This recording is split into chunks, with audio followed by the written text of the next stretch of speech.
네, 오늘의 팁. e스포츠라는 말은 사실 한국이 만들어낸 어떤 신조어나 마찬가지인데요. 요즘 들어서는 조금 주춤하지 않나라고 생각했는데 다시금 또 인기가 막 올라오고 있다고 합니다. 어떤 상황인지 자세한 얘기를 나눠보겠습니다. 조만수 사무총장 그리고 권명강 기자 함께합니다. 안녕하세요. 안녕하세요.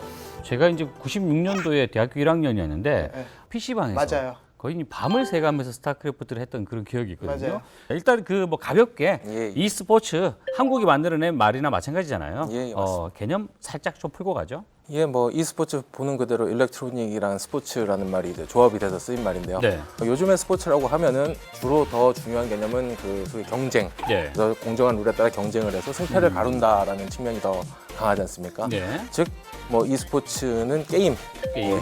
통해서 공정한 경쟁을 통해서 승패를 가른다. 네. 그런 스포츠라고 뭐 간단하게 보시면 될 것 같고요. 네. 온라인으로 연결됐다라는 게 굉장히 크게 작용한 것 같은데 네. 스포츠라고 한다면 땀을 좀 흘려야 되지 않습니까? 실제로 그런 얘기들도 했었습니다. 사실 저희가 소비하는 어떤 에너지들이 사격이나 이런 종목보다 실제로 더 크지 않을까. APM이라고 잘 아는 그쵸. 개념이지만 액션 퍼 미닛이라고 한 초당 뭐 몇 번의 이제 키보드와 마우스로 컨트롤을 움직였느냐. 하느냐 뭐 이런 부분들도 있는데 그게 뭐 심할 때는 700까지 가거든요. 분당 이제 700. 분당. 예, 그렇게 보면 뭐 초당 거의 7에서 한 10번 정도의 움직임. 그리고 재밌는 게 여기서도 뭐 선수들이 부상 같은 것들도 꽤나 있습니다. 예. 그래서 그런 것들을 이제 e스포츠 역사가 발전하면서 선수들도 이제 꽤나 데뷔를 하게 되고 예. 이런 뭐 일까지 생기게 그렇군요. 되죠.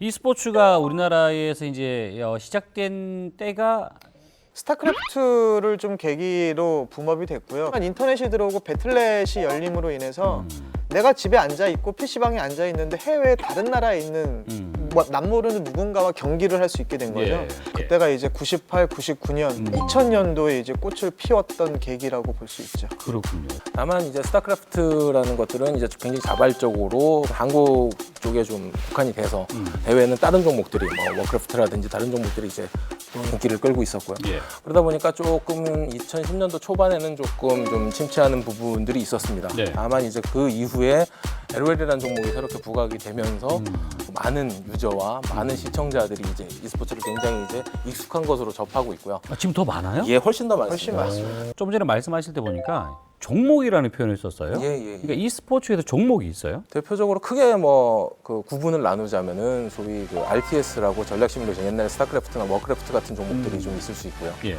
그다음에 이제 FPS라는 종목이 또 e스포츠에 많습니다. 1인칭 슈팅이라고 하는 게임 네, 네. 종목들인데요. 카운터 스트라이크나 뭐 서든 어택 같은 종목들이 대표적으로 있을 수 있겠고요. 그다음에 세 번째로 요즘 가장 이제 인기 있는 LOL을 위시해서 종목 소위 모바라고 합니다. 모바? 예. 이게 멀티플레이어 온라인 배틀 아레나라고 그러니까 네. 여러 사람이 들어가서 마치 이제 농구 게임처럼 5대5 뭐 6대6 이런 사람들이 이제 각 그런 플레이어들이 팀을 이뤄서 예. 이제 같이 대전을 하게 되는 거죠. 공식적으로 누군가가 그런 것들을 딱 지정하는 겁니까? 게임을 개발한 게임 개발사와 그리고 이제 e스포츠와의 어떤 그 협의가 좀 필요한 거죠. 개발사가 막 진취적으로 뭐 이것도 리그도 좀 열고 대회도 좀 열고 그러면서 사람들의 관심을 끌어모을 수 있다면 자연스럽게 e스포츠의 하나의 종목으로서 자리를 잡을 수가 있게 되는 거죠. 그렇군요. 이게 뭐 전 세계에도 협회가 있어요? 각 국가에서 최근에 한 2개국 정도가 이제 정식 체육단체로 인정이 되고 있는 추세고요. 뭐 ISF라고 지금 이제 한국이 주도가 돼서 처음 만든 단체가 있습니다. 45개국 정도의 회원국을 이제 가지고 있고요. 국내에서는 뭐 전국 대회가 상시적으로 열리고 있다면서요? 1년마다 지금 열리고 있고 문화부 장관배로 하고 있다가 대통령배로 격상이 된 전국체전이고요. 예. 실제로 얼마 전에 그 아시안 게임 할 때도 경기를 했었죠.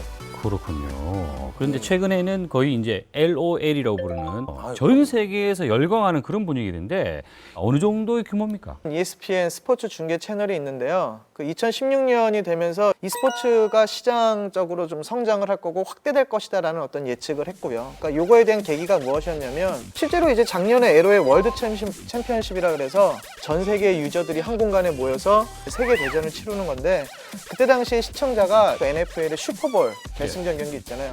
그 경기장을 보는 관람객보다 많았다라는 거죠. 실제로 그렇습니다. 그래요?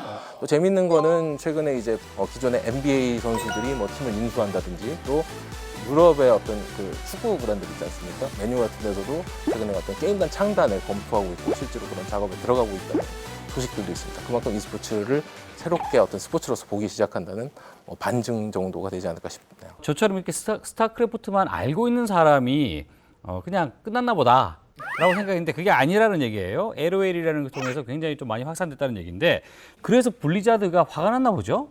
이번에 무슨 또 새로운 게임을 하나 출시를 했어요. 오버워치 뭐 저희 유저들 사이에서는 고급 시계라고 뭐 예. 이렇게 얘기를 많이 하는데요. 고급 시계. 예, 통계적으로 PC방 점유율을 많이 얘기를 해요. 예. LOL 같은 경우가 지금까지 200주 연속 1위를 하면서 뭐 거의 뭐 왕국을 군림을 하고 있었는데 6월 셋째 주에 오버워치가 29% 그리고 LOL이 28%로 역전이 됐고 아이고. 지금 30%도 넘어간 수치가 나오고 있고요. 옛날에는 총 쏘는 게임에는 거의 캐릭터들이 비슷했습니다. 좀 오버워치는 FPS하고 모바라는 장르의 어떤 융합이라고 보시면 돼요. 예, 예. 즉 캐릭터마다 스킬들이 굉장히 다양하고 네. 다르고 그거를 굉장히 전략적으로 쓸 수 있는 형태. 즉 어떻게 보면은 지금 LOL 같은 것들을 이제 3인칭 이렇게 위에서 내려다보다가 그게 1인칭으로 들어왔다고도 보면은 이제 좀 이해가 편하실 이해가 겁니다. 좀 빠르실 아, 거예요. 그래요? 예, 예. 이 오버워치라는 것도 그러면 e스포츠로 봐야 됩니까? 블리자드는 오버워치를 e스포츠로 만들기 위해서 개발 단계에서부터 많이 공개를 했었어요.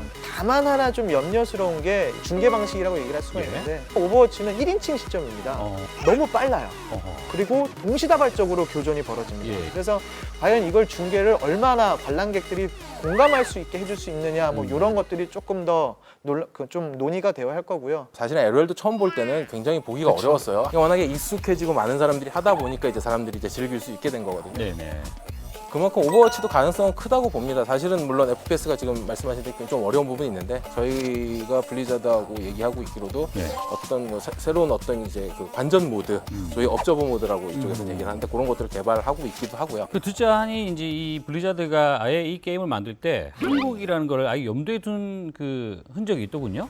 예, 한국형 여성 캐릭터도 내는 정도로 한국에 대한 관심이 많죠. 사실은 한국이라는 게 테스트베드로서 최고의 시장이다. 왜냐하면 인터넷 환경이라든지 게이머들의 수준이라든지 일반 유저들의 수준이 워낙 높기 때문에 굉장히 당연히 중요하게 생각할 수밖에 없고요.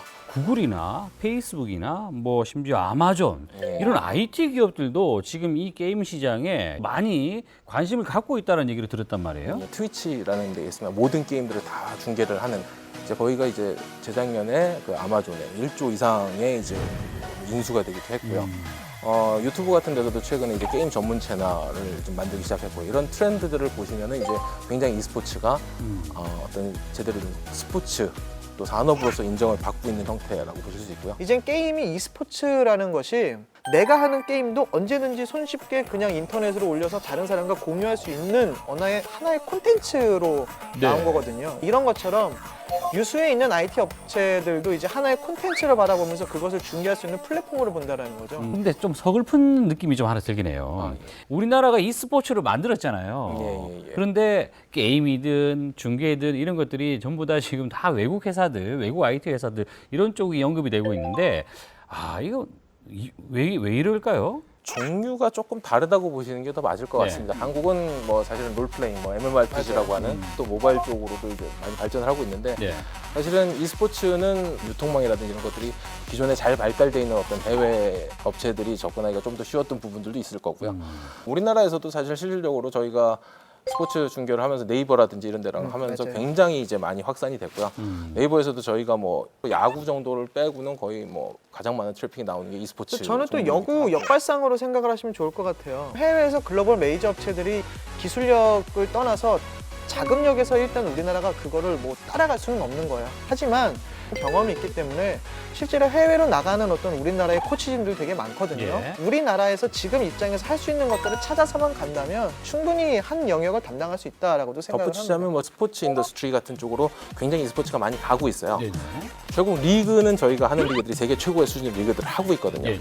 결국 이것들을 이제 뭐 그 게임사들과 잘 협상들이 필요하겠지만 저희는 이런 리그가 충분히 어떤 뭐 축구로 따지면은 뭐 프리메라 리그나 아니면 EPL 맞아요. 같은 형태로 될 수 있는 그런 콘텐츠라고 생각을 합니다. 네네. 그런 부분에서 충분히 발전 여지가 굉장히 강력하지 않나. 오히려 그런 부분으로 볼 땐 구글이나 이런 아마존들 거대 기업들이 들어오는 것들이 훨씬 더 반길 일이죠. 반길 일이라고 생각이 되죠. 그렇군요. 예. 테니스 하면 윈블던 막 떠올리고 뭐 축구하면 EPL 얘기하고 야구하면 메이저리그 이런 얘기를 하잖아요. 시간이 좀 지나면 이 게임도 이제 스포츠가 된 이상 한국의 맞아요. 어떤 스포츠 리그 이런 것들이 나중에 보는 날에는 계속해서 이제 지금도 언급이 그렇습니다. 되지 않을까 하는 생각입니다. 오늘 이야기하신다고 고생하셨습니다.